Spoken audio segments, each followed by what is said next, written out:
For number 11, I want to use the quotient rule, so I actually want to subtract the exponents. And because the bigger one's on top, my final answer is going to be on the numerator. So 13 minus 3 is 10, so this will be x to the 10th.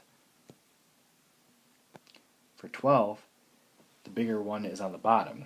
23 is on the bottom, so you want to do 23 minus 20, so that's going to be 1 over b to the 3.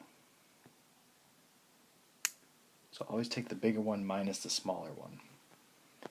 For 13, the bigger one's on top, so you want to do 16 minus 13 to get b to the 3.